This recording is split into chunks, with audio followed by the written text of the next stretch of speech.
Paul, bonjour. Comment allez-vous? M. Gagnon, ça va bien, vous? Oui, ça passe des choses. Oui, puis on aura une semaine mouvementée là, avec Janet qui va venir faire son petit tour. Petite réunion de 2 jours. Ben oui, là, à un moment donné, on parlait du mois de juin, là, on parle du mois de septembre, en tout cas. On va voir ça. C'est excitant au bout. On peut jamais prédire, dans le fond. Non. Ça fait des années qu'ils nous disent ça. Alors, on va y aller avec notre revue des données économiques américaines et aussi, évidemment, on va poursuivre avec les résultats financiers. On est en plein dedans. Aujourd'hui, on va braquer les feux sur Microsoft, Amazon et Facebook, entre autres. Quelques petits points saillants sur ces trois-là, puis il y en a 2 autres qu'on va couvrir aussi. Données économiques, on y va avec les ventes de maisons existantes. Si mes chiffres sont à corriger, gênez-vous pas. 5,19, c'est bon. Alors, c'est bon. Oui. Et c'est bon dans tous les sens du terme. Hein? Oui. C'est vert, tout le monde est heureux. C'est plus élevé que l'estimé et plus élevé que le dernier résultat qui a lui-même été révisé. Oui, c'est mieux que les maisons neuves, en tout cas. Oui, effectivement. C'était le temps un peu aussi, hein, parce que dernièrement, les ventes, on voit, c'est les bâtonnets gris, là, ça allait pas bien depuis quelques mois. Hein.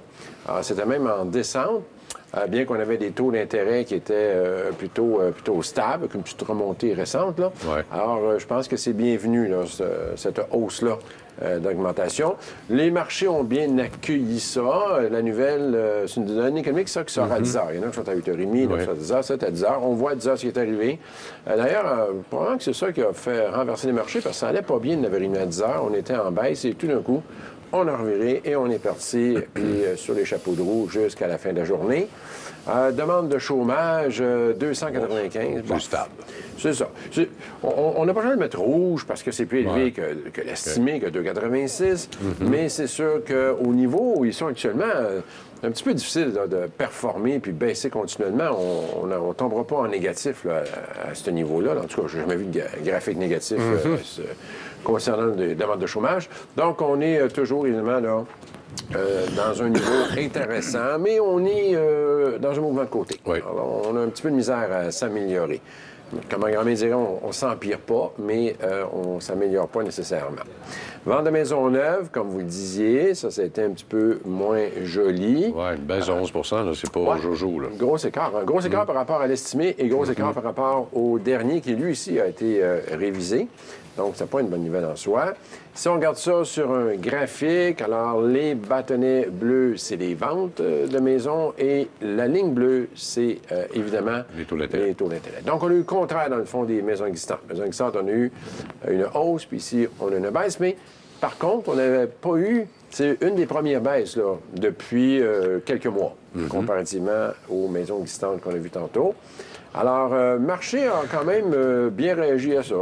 Ça ne nous a pas trop inquiétés. On a eu une journée haussière qui s'est finie un petit peu à la baisse, mais quand même plus haut que la fermeture de la veille. Commande de biens durables. Mon chiffre, est-tu bon? Il est bon, mais c'était pas bon. Arrêtez donc, vous. Non, c'était pas bon. Ben là, expliquez-moi ça. Non, et en fait, là, c'est les investissements industriels qui n'étaient pas présents, même au contraire, c'était négatif dans l'intérieur de ce chiffre-là. Ah bon? Quand tes industries investissent pas dans leur équipement, habituellement, c'est pas très bon. Alors qu'est-ce qui a fait performer? En fait, ce qui a fait performer, c'est le transport, encore une fois. Ça, c'est toujours le problème. On prévoyait 6 dixièmes ou 5 dixièmes, à peine un demi% d'augmentation. On n'avait pas calculé le transport là-dedans. Alors, quand vous avez enlevé le transport, on était en négatif. Et quand on enlève la défense en plus, la défense, ex-avion en plus, là, on tombe à 1,5% de baisse. Alors, les investissements n'ont pas été très, très bons. Alors, c'est important, un effet d'avion. Bon, ben, c'est bien ça. Ça s'est envolé grâce aux avions. Oui, vous avez raison. Bon, ben, écoutez, je vais le changer tantôt. Celui de M. Gagnon, rouge. Oui. Donc, parce qu'il faut décortiquer les chiffres. Oui, mais c'est ça. Effectivement, c'est toujours impressionnant comme ça. Écoutez, 4,0 puis s'attendait à 1,5, mais quand on décortique, comme vous dites, c'est une autre histoire. D'ailleurs, si on regarde du point de vue graphique, bon, évidemment, ça a quand même donné une hausse, mais on voit que c'est en dents de scie. L'annuel se maintient sur la ligne de 0, légèrement au-dessus, mais en tout cas, c'est pas... effectivement, c'est pas si jojo que ça. Et dans les marchés, c'était plutôt mitigé. C'était à 8h30, ça sortit. Hein, ça n'a pas vraiment... Ça a même donné une petite hausse. Je suppose qu'ils ont commencé par avoir le chiffre. Hein, là, ça partit à la hausse. Après ça, ils ont peut-être révisé un peu comme vous avez fait tantôt. Puis, finalement, à l'ouverture, on est allé à la baisse. Mais on a fini plus ou moins flat, comme il dirait, là, pratiquement au même prix là, que la fermeture de la veille. Donc, une semaine plutôt neutre en termes là, de score. 2 indicateurs positifs, 2 négatifs. Ça a donné aussi une semaine, en fait, à part lundi, où on a eu une journée spectaculaire à la hausse, qui est la journée ici, le corridor ici. Le reste de la semaine, il ne s'est absolument rien passé. Si on exclut, on part de l'ouverture de lundi, on a fermé pratiquement au même niveau vendredi. Donc, tout s'est joué lundi matin, puis après ça, ça a été plutôt là, sur les lignes de côté. Cette semaine, on a une semaine assez chargée. Hein? Oui. On a évidemment confiance du consommateur, produit intérieur brut, le meeting de la Fed, ça évidemment, là, c'est le gros événement de la semaine. Demande de chômage comme toujours, l'indice manufacturier, sentiment du consommateur. Aïe aïe, c'est toute une semaine. Oui. Il va en avoir. Théoriquement, basé sur les estimés, ça serait une semaine parfaite. Sur les estimés, par rapport évidemment au précédent. Là, il faudra voir maintenant l'actuel, ce que ça va donner. J'ai hâte de voir sa lecture. Oui, effectivement, là, je pense qu'on va... Gros point, là. Oui, dans les jeux, on t'a braqué sur Janet. En tout cas, disons qu'elle est arrivée dans une période un peu particulière hein, au niveau de la Fed. Là. Alors, on va maintenant passer à notre segment des earnings. La suite, avec en vedette Facebook, Microsoft et Amazon. Alors, on en suivait 5. Hein?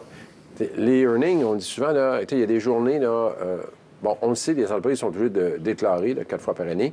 Ils ont 45 jours pour le faire. Et ça commence à la fin du trimestre. Ça commence à être alcool, là, le 10e Toujours jour. alcool premier. À peu près. Alors, à un moment donné, il reste 35 jours pour à peu près 6-7 000 entreprises. Il y a des journées là, qu'il y en a 400-500. C'est dur, à un moment donné, de choisir les meilleurs. Donc, on essaie de choisir des titres, évidemment, qui sont bien suivis et qui pourraient présenter un potentiel aussi là, transactionnel. Donc, on suivait Yahoo, Facebook, eBay, Microsoft et Amazon. On va voir qu'il y en a qui ont eu des mouvements importants, mais il y en a qui n'ont à peu près pas eu de réaction. Alors, on va commencer avec notre Facebook. Facebook, des bons résultats. On y va là, sur la donnée de chiffres en tant que tel, 42 cents contre 40 cents, donc très bon résultat. Et par contre, regardez, ça n'a pas eu l'effet escompté.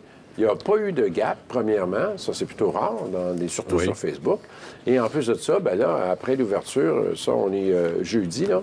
Jeudi, vendredi, ça a été en descente, là, continuelle. Et théoriquement, il avait battu les estimés. Donc, il y a des raisons à ça, on va les voir ensemble. Si on regarde maintenant sur si on va un petit peu plus, là, on prend du recul, on se met sur un graphique quotidien, sur une période de quelques mois, on voit que Facebook, là, est dans une zone de consolidation, mais il y a de la volatilité, là, mais dans un mouvement de côté. Alors, et ça, ce genre de rectangle-là, là, ça peut sortir vers le bas ou vers le haut. En règle générale, il faut attendre là, que ça perce le rectangle pour voir la direction que le titre va prendre. Alors, les points saillants, après 10 trimestres consécutifs à battre les estimés de revenus, c'est quand même, il faut le faire, hein? Elle a manqué ceux-ci, avec 3,54 milliards, mais le marché s'attendait à 3,56. C'est pas grand-chose, mais c'est important pour les analystes. Mais le bénéfice par action en été meilleur, on l'a vu tantôt, 42 cents contre 40 cents.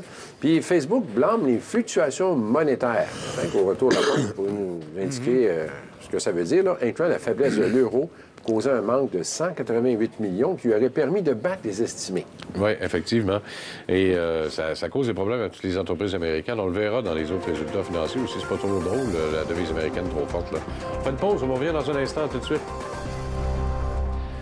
Justement, on parlera un petit peu plus tard d'Apple, parce qu'Apple diffuse cet après-midi, puis il y a toutes sortes de choses qui sont en train de passer, ces options sur Apple, et sur comment on voit les résultats financiers de cet après-midi. Le titre en hausse de 2,30 à 132,58. Là, actuellement, on compte beaucoup sur la Chine. On parlait de Facebook tout à l'heure et des problèmes monétaires. Oui, c'est pas les seuls. Hein? Oui, bien c'est ça. Vous disiez que c'est pas les seuls. D'ailleurs, c'est ce que je dis ici. Et pour expliquer aux gens, vous me mentionnez durant la pause que, dans le fond, ils doivent consolider les résultats. Donc, l'argent que tu as fait du côté européen, quand tu as converti en un dollar US qui est très fort, bien évidemment, ça vient réduire ton profit. Donc, c'est un peu là-dessus que Facebook disent qu'ils ont manqué de revenus. Probablement que c'est pour ça que c'était tiède. Il n'y a pas eu de gap ni haussier ni baissier. Là. Évidemment, on tombe dans l'abstrait un peu quand même. C'est pas quelque chose d'aussi tangible là, que le résultat en tant que tel. Alors, Facebook a maintenant 1,4 milliard d'usagers. Je me souviens d'une émission qu'on a faite ensemble là, de ça. On a passé une milliard. C'est ça. Là, ça rendu à 1,44 milliards d'usagers. C'est du monde, ça, là. Une hausse de 3,6 C'est pas évident quand tu es rendu à avoir ce genre de nombre d'usagers-là, d'avoir des hausses. Hein, parce que tu atteins une taille qui est difficile à faire croître. Sur le dernier trimestre, avec 936 millions d'usagers par jour. Hein, ça, c'est une autre chose. À tous les jours, tu as 936 millions d'usagers là, qui se pointent sur Facebook. Alors, Facebook a atteint 1,25 milliard d'usagers mobiles. Hausse de 5 Ça aussi, c'est important parce que Facebook est très mobile aussi. Puis on sait que c'est là qu'était la grosse difficulté de monétiser tout ce membership-là, ce nombre d'usagers-là. Avec 798 millions d'usagers mobiles par jour, c'est bien proche du 936 qu'ils ont sur les plateformes plus conventionnelles. Ça veut dire que la majorité des gens qui sont connectés le sont par le mobile. Bien, beaucoup. 800 sur 936, là, ça commence à faire 90 Effectivement, beaucoup. Il y a maintenant 581 millions d'usagers qui accèdent à Facebook via le mobile pour une hausse de 10 par rapport à l'année passée. Ça démontre une migration là, du desktop, laptop vers le mobile. Revenus publicitaires, 3,32 milliards avec 73 versus 69 au dernier trimestre pour le mobile seulement.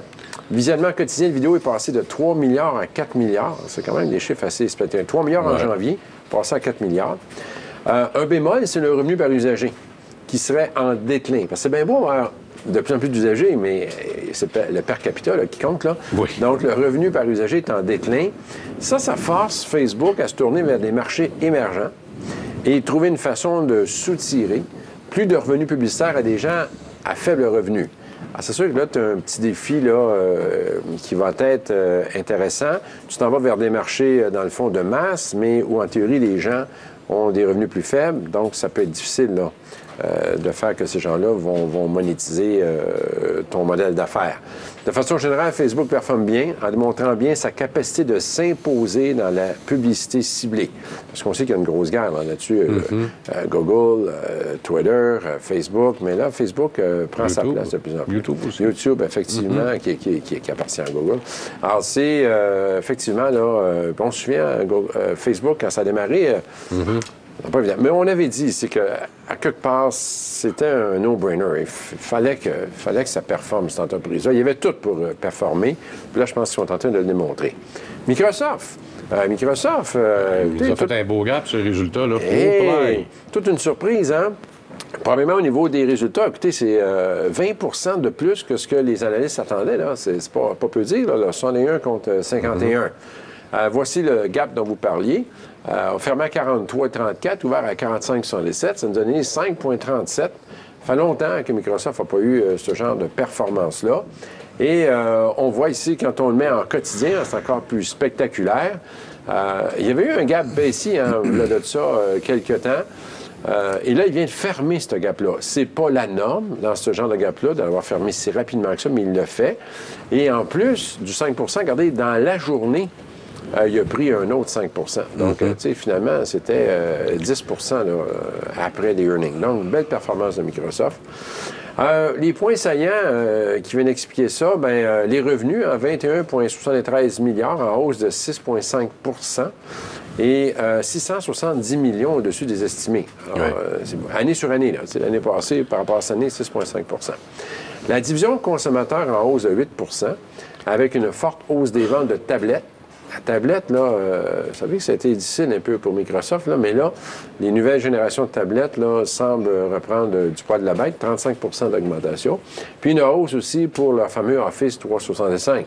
Parce qu'on sait que Microsoft a commencé à prendre le virage cloud aussi, là, depuis une couple d'années, pour compétitionner Google avec ses applications web et son Gmail et tout ça.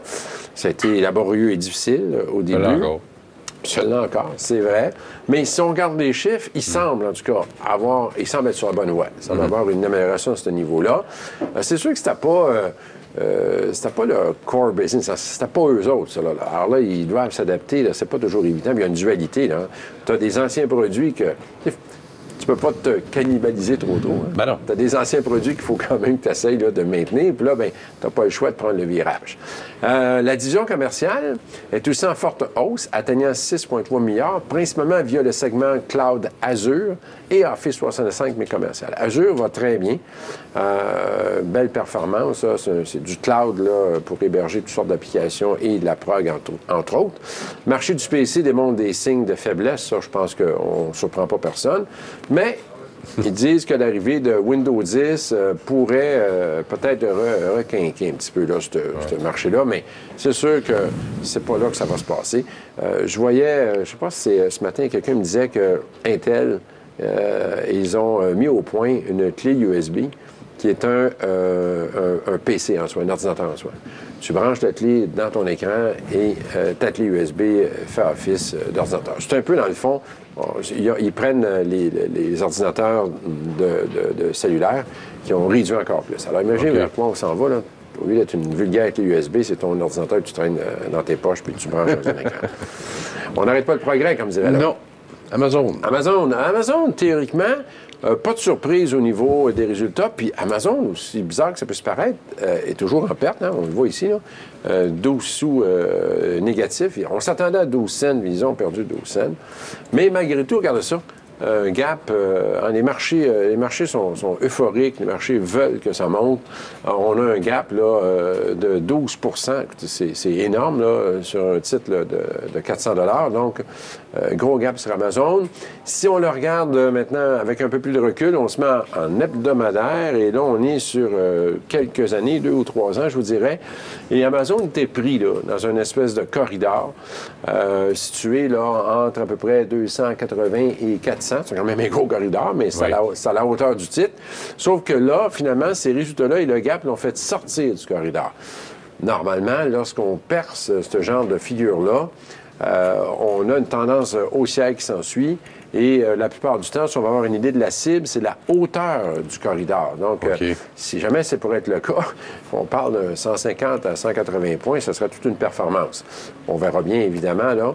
Qu'est-ce qu'il y a, en quelques mots, là, mis le vent dans les voiles à Amazon? Croissance rapide des ventes. Oui, le cloud. Le cloud. Les marges bénéficiaires s'améliorent. Le cloud, dont vous dites, là, c'est la fameuse division AWS, là, le Amazon Web Service, le Cloud Computing, le S3 qui appelle, là, semble être très prometteur.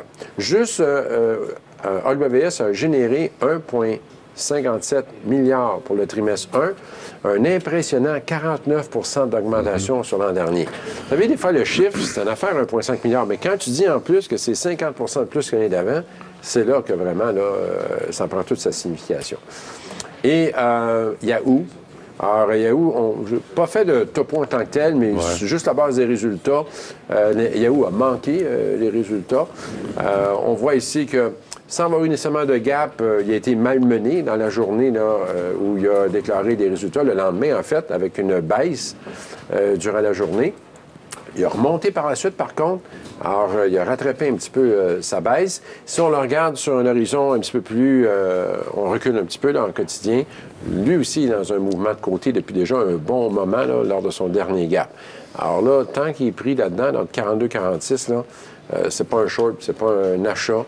Il faut attendre qu'un des deux niveaux soit traversé. Et finalement, eBay, 77 cents contre 70, un gap à la hausse. Et, Amazon et eBay qui se battent contre FAA pour avoir des drones pour faire des livraisons. Là. Ça va être drôle les prochains mois. Oui. On va revenir dans un instant tout de suite.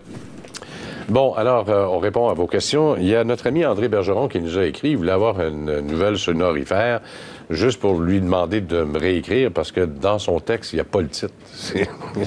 Moins que c'était dans le titre du courriel, mais là, on ne peut pas tout vérifier, malheureusement. Alors, écrivez vos titres dans vos courriels, ça sera extrêmement important. Et l'autre message que je veux lancer, souvent de fois, on demande une lecture, comment on appelle ça, une confirmation de lecture du courriel. J'ai pas le temps. Malheureusement, là, je le sais, c'est pas long à faire, mais je peux pas le faire à tous les coups. Il y a des gens qui... J'essaie, mais les confirmations, là, des fois, là, j'essaie, mais je les lis tous. Faites-vous-en pas avec ça. Puis on essaie de présenter le maximum de questions possibles. Bon, ceci étant dit, Jean-Paul est prêt aussi. On va y aller tout de suite avec une question qui nous vient de Denis Granby. Il nous a laissé plusieurs messages. Pourtant, on a répondu à quelques-unes de ces questions à notre ami Denis. Mais, Ferrier, on recommence pour deux titres, deux compagnies qu'il possède en action. Brookfield Infrastructure et Celestica.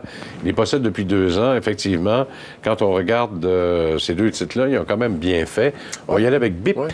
BIP.UN. Donc, c'est une fiducie de revenus qui, très bien gérée, génère 2 fois plus de flux de trésorerie que de son bénéfice. Malgré qu'il, je trouve, distribue pas mal, 264 là, c'est quand même une grosse distribution. C'est la nature de la bête, mais c'est beaucoup. Ben oui, mais c'est ça, c'est fait pour ça. Verse quand même 53 cents là, par action. C'est beaucoup. Hein? Et techniquement parlant, c'est sûr que... En tout cas, si on le regarde sur un horizon, là, on est en mois ici, là, depuis 2010, puis même... en fait, ça... Bon, finalement, c'est arrivé au monde en 2010, ou à peu près, là. Donc, depuis 2010, ça performe très bien. On n'a pas grand-chose à dire là-dessus. Mais on a eu quand même un mois... On est en mois, là, on a eu quand même un mois négatif. Hein. En fait, c'est le mois actuel, ça. On est dans un mois négatif assez important. Qui va, si ça se termine comme ça, devenir ce qu'on appelle une chandelle japonaise du type avalement baissier. Donc, il va falloir voir, là. C'est juste une petite pause, ça se peut. À un moment donné, un titre qui monte comme ça a besoin de faire une pause de temps en temps, mais la question, c'est que je fais quoi? Bien, dans la pause, vous attendez. Hein? C'est pas le temps nécessairement là, de passer à l'action. Si on le met en semaine, même chose, on voit encore mieux là, cette petite pause-là, ce mouvement de côté-là là, qui fait actuellement. Donc, on le met en jour, même affaire aussi. Donc, je dirais, je pense qu'il est dans la position, si je ne me trompe pas. Il se demandait de prendre les profits ou pas. Bon, vous savez, c'est toujours la question à 100 000 $, là, mais c'est sûr qu'à un moment donné, il faut en prendre de temps en temps des profits. Parce que si on n'en prend pas, puis que le titre recule, bien, à un moment donné, on ne trouve pas ça... pas ça génial quand ça n'a rien à prix d'entrée. Je sais pas quel prix que tu as payé, là. Ben, ça aurait été intéressant de le savoir parce que il dit qu'il est en bonne position avec lui. Depuis 2 ans qu'il semble avoir. Il dit qu'il possède depuis 2 ans. Bon. Alors, quand même. Depuis 2 ans, il a fait une bonne ride. Alors moi, je dirais à ce niveau-là, en tout cas, si on peut dire à quelque part qu'on peut y mettre une résistance assez importante aux environs de 53 $. En bas de 53, peut-être que ce ne sera pas une mauvaise idée de prendre un petit peu de profit. Au pire aller, si ça recommence, bien, on rentre en position à nouveau. Un autre qui a connu d'ailleurs une bonne remontée, c'est Celestica, CLS. CLS va très, très bien. Oui. On regarde depuis les 5 dernières années, je vous jure, là, on est quand même passé de 6,63 à près de 15,8 il y a à peine 1 mois. Oui. Et depuis ce temps-là, il y a eu de la misère un peu. Mais il faut dire qu'à l'époque de l'an 2000, Celestica, ça valait 70 $. Voilà. Hein? C'est allé jusqu'à 80 queues. Je ne remonterai pas au calendrier grec pour ce titre. C'est ça. Mais comme vous avez dit, il a connu sa descente aux enfers, il a fait son purgatoire, et là, il est en train d'opérer une petite remontée. C'est une remontée. C'est pour ça qu'on comprend la perspective, là, c'est pas si spectaculaire que ça, mais si évidemment, on met ça sur un horizon de temps, mettons 2008-2009, on sait que c'est des années ça, qui ont été assez mémorables. Ça n'a pas été une montée par rapport au marché si spectaculaire, mais quand même, on est passé de 2,70 à 12,31, donc c'est quand même intéressant. C'est le même auditeur, donc en théorie, il est là depuis 2 ans. Il l'aurait payé aux environs peut-être 7-8 $, donc serait en belle position de profit. Lui aussi démontre un petit peu là, quand même là, de volatilité dans les dernières semaines, derniers mois. Donc, encore une fois, par contre, par rapport à BIP qu'on avait vu tantôt, lui aurait perforé là, une résistance, donc pourrait peut-être être en voie d'une autre tendance haussière. Mais s'il y a un recul qui se fait en bas de 12 $, peut-être encore une fois prendre un petit peu de profit là-dessus. Bon, c'est parce que Celestica aussi a peut-être eu un petit peu de misère, particulièrement dans les serveurs et dans les produits de consommation. Les baisses sont assez spectaculaires, on parle de 22-46 %. Par contre, dans le secteur industriel, aérospatial, ça a remonté parce que ce sont des circuits imprimés, des produits spécialisés. 16 % d'augmentation. Pour les serveurs de storage, donc pour stocker les données, 8 % d'augmentation et 6 % dans les communications d'entreprise, mais c'est surtout en Asie où on fait affaire. Alors, il y a peut-être du développement à faire, surtout que les revenus ont quand même baissé depuis 2011. Et le bénéfice net également. On est passé de 1,11 à 97 cents, malgré que là, on est comme à la croisée des chemins. On parle d'une augmentation jusqu'à 1,14 $. Donc, on reviendrait au-delà du niveau de 2011 pour 2016 avec des produits de 5,8 milliards de dollars pour l'an prochain. Donc, ce serait légèrement supérieur à cette année, mais il en demeure pas moins que les analystes, à ce que je sache, les analystes, les MMI, ce titre-là aussi, avaient un prix cible de 14,75, mais on déchantait un petit peu. Là. Il y en a plusieurs qui sont mis sur le haut. On n'est pas loin, là. Ouais. Si on déchantait en plus, je vous dirais 12 $. Conserver ou vendre, ben... Il y en a plusieurs qui disent, la majorité disent conserver. Si vous l'avez, vous le gardez, sinon, vous ne l'achetez pas. Non, effectivement, mais si ça descend trop, prendre des profits. Bon. Et vous voulez avoir une question également sur le PowerShare QQQ aux États-Unis qui dit qu'il a monté énormément depuis le début de l'année. C'est normal, c'est directement relié au Nasdaq. Oui. Hein? Comment va le Nasdaq, va le Q, hein? C'est l'ETF du Nasdaq. Écoutez, on l'avait vu, il était longtemps dans un rectangle. Finalement, il a percé le rectangle et comme la règle le veut, le titre monte depuis ce temps-là. Bien, le Nasdaq, dans le fond, là, c'est une réplique du Nasdaq, ce qu'on voit là, à quelques iota près. Quoi dire du Q? Tant que le Nasdaq va monter, le Q va monter. La seule chose qu'il ne faut pas oublier, c'est que actuellement, puis si on va voir le vrai... L'indice de référence, qui est le Nasdaq, on est en train, là, je ne sais pas si on l'a... On l'a frappé la semaine passée, on a battu un record, là. Oui, on a battu un record de fermeture. Oui. Mais... intra-séance, fermeture, 2 fois la semaine passée. Intra-séance, je ne sais pas, je pense qu'il manquait un petit quelque chose, puis il était peut-être possible qu'il l'ait aujourd'hui. 5132. On n'a pas atteint encore le record intra-séance. Aujourd'hui, là, il y avait peut-être des possibilités. Alors, moi, je dis, écoutez, c'est un moment historique dans l'histoire, mais là, ça va-tu créer une résistance? C'est quelque chose, là. Vous savez, c'est une mémoire collective, hein? Alors, les gens à la bourse, c'est sûr qu'ils vont se dire, en 2000, quand on atteint ce niveau-là, c'est pas la même histoire. On parle d'un multiple, un PE moyen d'à peu près 25, là, en ce moment, pour le Nasdaq, puis en 2000, il était au-dessus de 200. Donc, on n'est pas dans les mêmes eaux, là. Non. Mais il reste que ça se peut que ça agisse comme résistance et qu'il y ait peut-être un petit recul à ce niveau-là. Fait que ça ne sera peut-être pas le temps, là, prendre une position dedans. Peut-être attendre, voir qu'il défonce ce sommet-là. Il ne faut pas oublier que par rapport au dollar, il est très en retard. Hein? Pour avoir à peu près la performance du dollar, il faudrait qu'il y ait encore quasiment 2000 points de plus, là. Donc, peut-être pas le moment pour prendre une position maintenant. Bon. Et il voulait savoir s'il y avait des FNB pour essayer de bénéficier de la hausse du pétrole par les temps qui courent. Bien, il y en a plusieurs. Il y a ZEO chez BMO. Il y a ZJO si vous voulez investir dans les juniors. Moi, je ferai attention, par exemple, les juniors. Il y a un Spider qui existe également sur le S&P 500. C'est XES. XES? Oui, puis il y a celui venez. Oui, mais il y en a plusieurs, puis c'est correct, on va les montrer. XES. Ils ont tous des comportements différents, hein, souvent, là. Effectivement. Ça, c'est Spider sur Oil and Gas, Equipment and Services. Et XLE, qui est souvent un favori, c'est les plus grosses pétrolières là, qui sont là-dedans, Exxon, Chevron. Et, le pétrole. Je serais bien embêté de vous suggérer quoi que ce soit là-dedans, parce que malgré le fait que je suis beaucoup de pétrole, et particulièrement aux États-Unis, ici, on devrait peut-être suivre plus le Brent, là, particulièrement aux États-Unis, là, je ne sais pas si on peut aller chercher le prix du brut là, à l'heure actuelle, 57,10. Ça a quand même monté là, par rapport au mois de mars. Et même depuis le début de janvier, on est plus haut. Si je le regarde depuis le début du mois, là, on a commencé depuis le début de l'année, prix 10 $. Prix 25 quand même. Oui. Par contre, il a déjà été à des sommets. Ah ben oui, mais il y a un an à peine, il était au-dessus de 100 $. Mais c'est un peu pour ça que vous dites, puis je suis d'accord que je suis pas sûr, moi, que c'est le moment là, de transiger ça, parce que c'est pas évident là, de connaître l'outcome. Il y a le géopolitique, il y a la demande, il y a l'offre. Et particulièrement la petite chicane là, qui est en train de s'instaurer au sein des pays membres de l'OPEP. Entre, par exemple, la semaine passée, il y avait beaucoup de présentations de la part du Venezuela qui commence à nous arracher pas mal avec le prix du brut qui est pas assez élevé à leur goût pour être capable de faire des sous. Alors, demande à l'Arabie saoudite s'il n'y a pas moyen de couper la production quelque part. L'Arabie dit, moi, là, regarde, Je suis capable de rester, je suis confortable avec un prix à 25 moi. Et Allô? C'est pas à moi de baisser ma production, c'est aux autres aussi de le faire. C'est pas toujours le gardien de tout ça.